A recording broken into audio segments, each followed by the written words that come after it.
Lots of developments over the week about the budget.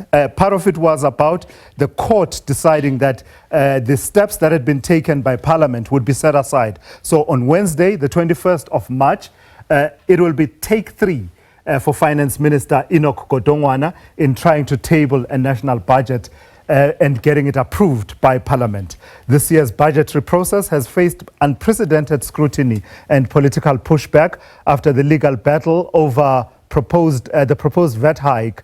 A dramatic reversal has placed the country in uncharted fiscal territory. This revised budget comes at a time of serious fiscal challenges, with political tensions and a significant revenue shortfall complicating South Africa's economic landscape. So to help us unpack what this means for South Africans, the economy and the political future, we are joined in studio by Matshidiso Lenkwasa, a budget policy analyst who joins me now in studio. Good afternoon. Thank you for coming through. I really appreciate your time. Afternoon. Thank you very much for having us. So uncharted terrain, and I think that's an understatement. We've been using that word quite a lot, but no other budget in the history of our democratic dispensation has garnered as much interest and engagement as this one, yeah? You're absolutely right about that. And we're really, just to borrow COVID language, we're living in unprecedented times regarding the budget. And while there has been so much chaos and politicization, we hope that this, and a lot of money that has been thrown down the drain in terms of numerous budgets that weren't tabled, numerous trips to Cape Town and Parliament, but we really hope that this is an opportunity for the budget to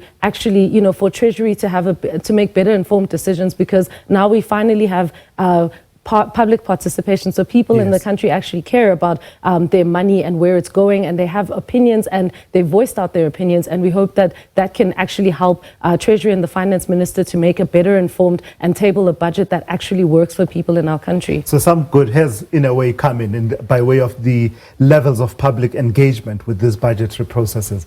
But as things stand right now, is it your understanding, because it's my understanding, and I think many people have lamented this, we are a country without a budget? What are the possible implications for the areas that you watch closely as Section 27? Because you watch mostly around issues of education. Tell me about that.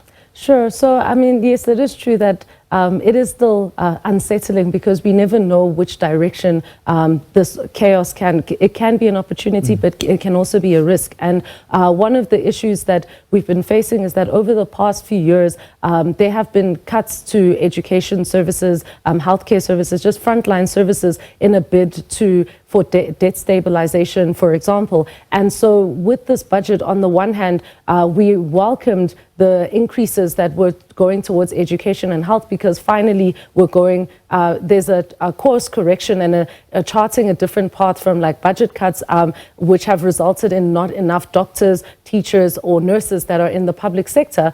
But then at the same time, it was funded by VAT increase, which was definitely contentious and something that would have disproportionately impacted marginalized and economically vulnerable households. And so we're really hoping that this budget, Treasury has listened, but they still have that commitment to investing in education and health among, in frontline services. But in the way that they invest in it, it should be in a manner that is not going to result in the most economically vulnerable people carrying the, making the sacrifice. But it really should be, if there are issues that are being had, it should be governments leading by example. So when the political parties committed to this 30-day consultation process, basically back to the drawing boards for the National Treasury, go scrounge around, see what you can find wherever you can find it by way of additional revenue or revenue somehow to cover the shortfall was the language. But by the time the minister was withdrawing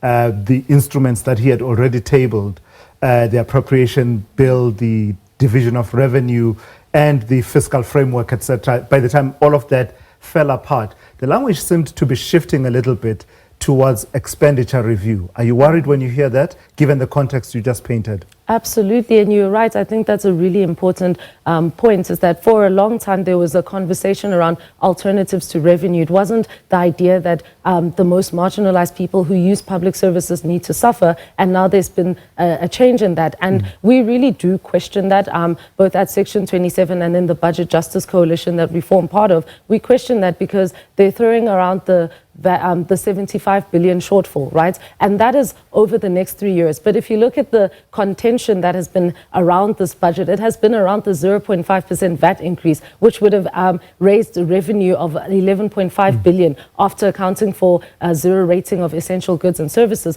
That 11.5 billion this year, we can definitely fill with alternative revenue raising mechanisms. I mean, we've made examples like there are reserves that government is sitting on that are underutilized in advancing education and healthcare services and quality services in the country. We're looking at inefficiencies like inefficiencies in corporate tax incentives to create jobs, yet they haven't really been creating jobs. We can actually target those in the meantime while we build a revenue raising mechanism that can, that can overcome tax evasion, that can strengthen our tax collection so that we're not in a situation again next year where we have to choose, do we want more austerity from the revenue side or more austerity through the expenditure side? It doesn't have to be that way.